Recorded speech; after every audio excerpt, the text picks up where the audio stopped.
This video is about position turning right. So I'm going to share with you some tips and advice to help you to be in the correct position taking a right turn. We're also going to look at the yellow box and the rules around using a yellow box if you're turning right. So let's get on with it. So the red car here is looking to take a right turn. So he would check his mirrors indicate and then just gradually start drifting over towards the right hand side of his lane like that. Keeping very close to the centre white line and stopping about here so the front of his car is more or less in line with the middle of the road he's turning into. So by keeping right like this, it shows good position, it lets other people know his intentions, plus cars from behind should be able to overtake on the left if there's room.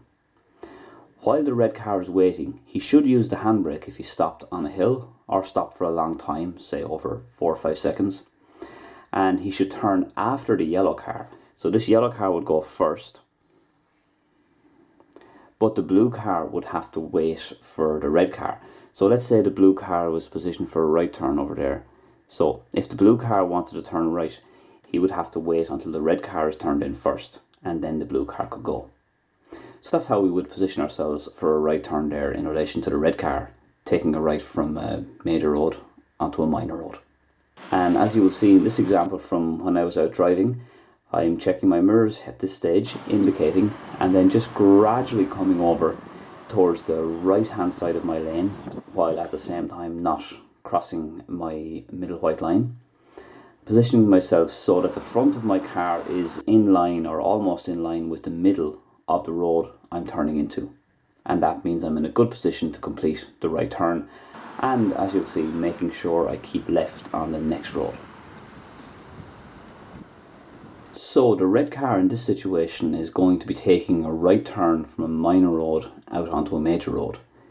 Now some things to notice here would be the yield triangle here, as you can see. That means he has to yield to all traffic on the main road. Not just traffic on the right, all traffic. The bushes here as well could make the junction blind. Plus, he's taking a right turn, so even though it only says yield, I would still advise anybody taking a right turn here to stop because you're crossing two lanes and you need that extra time to check both sides. You might be okay to go without stopping if it's safe turning left, but when you're turning right, there's extra work because there's extra looks to do. So anyway, the red car would check his mirrors indicate, and then he would just gradually come over towards the right side of his lane without encroaching on the other lane, keeping on his own side of the white lines there.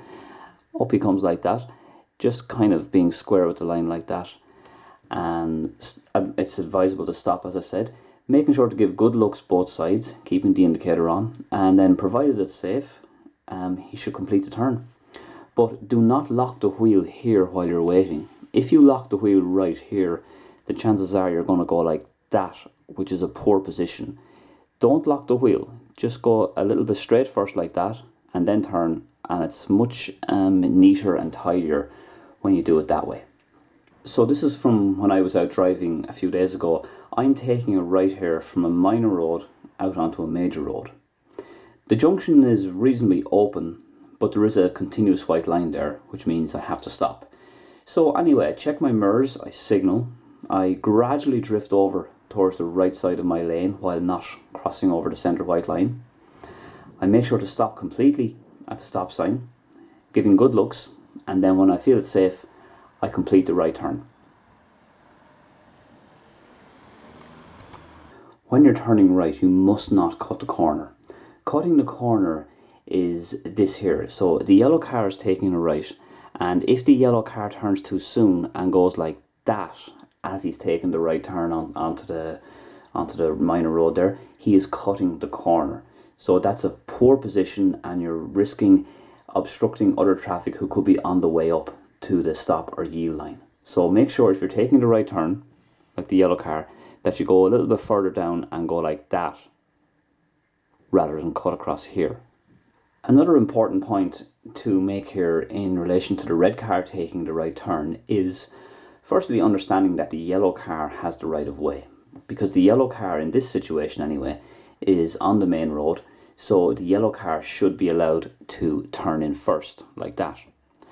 But the driver of the red car must make sure that the yellow car is completely in the road, the new road, before he tries to turn, because as things stand right now, the yellow car is blocking the view of the driver of the red car of the right.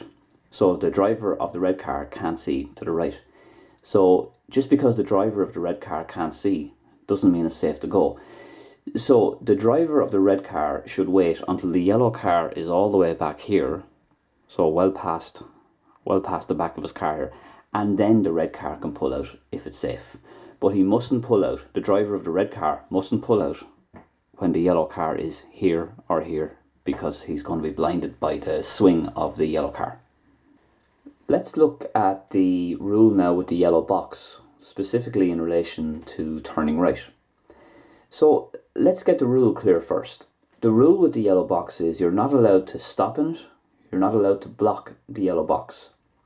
But the exception is if you're turning right, and you're only prevented from completing a right turn by oncoming traffic or by other vehicles waiting to turn right. So let's say you're the red car in this situation, and let's say it's traffic lights. So once the light goes green, now not red, you can only go past the line here on a green light, okay? So let's say the light's gone green. The red car should then roll up into the middle of the yellow box like that, so he's almost in line with the middle of the road here, this here. And he can wait there, the driver of the red car can wait in the yellow box while he's waiting to complete the turn. So he would give way to oncoming cars like this yellow car going straight here. So the yellow car would go first, and then once it's clear, then the red car would complete the turn. Even if the light subsequently goes amber and then red, the red car would have to finish out the turn because he can't stay stranded in the middle of the yellow box. So as I was saying, the red car must not stay stranded in the middle of the yellow box after the light goes amber and even red, because by doing so he would be then blocking the right of way of, say, the yellow car who would be turning next, say turning right, or if the blue car was to go straight. If the red car was to stay stranded in the middle, he would be blocking their entrance when they have a green light. So that's why he mustn't stay stranded, he must clear the junction.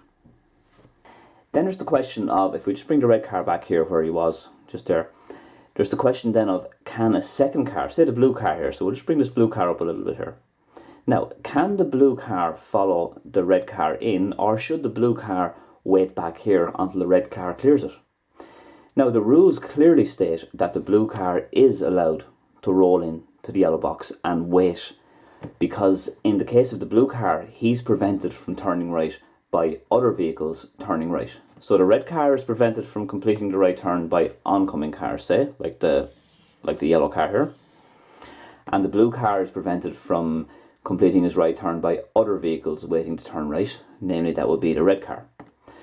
But if it's a smaller junction, a smaller crossroads, and the blue car is going to risk getting stuck on a pedestrian crossing like that there, for example, or a cycle bay, like this here, for example, the blue car should then not follow the red car up. The blue car should stay back here. The blue car's main aim has to be not to risk getting stuck or getting stranded in a place that would obstruct other people, whether it will be cyclists or whether it will be other vehicles completing a turn or situations like that. So it can depend on the junction, as all junctions are different. But the rule states that you are allowed to go into the yellow box if you're turning right, and you're only prevented from doing so by oncoming traffic or by other vehicles waiting to turn right. But if it's a smaller junction and if it's a little more compact, you're better off just letting one car in the middle and don't follow it up. Okay, so that's just a general rule on the yellow box there. So that brings us to the end of this video on position turning right. If you enjoyed it, or you think somebody else might get some use out of this video, please give it a thumbs up and a share. And for similar videos on position, for example on bends and traffic lights, you can click on the two links on the right of your screen and you'll be able to see some of those videos now. Thank you for watching, and I will see you very soon for another driving lesson video.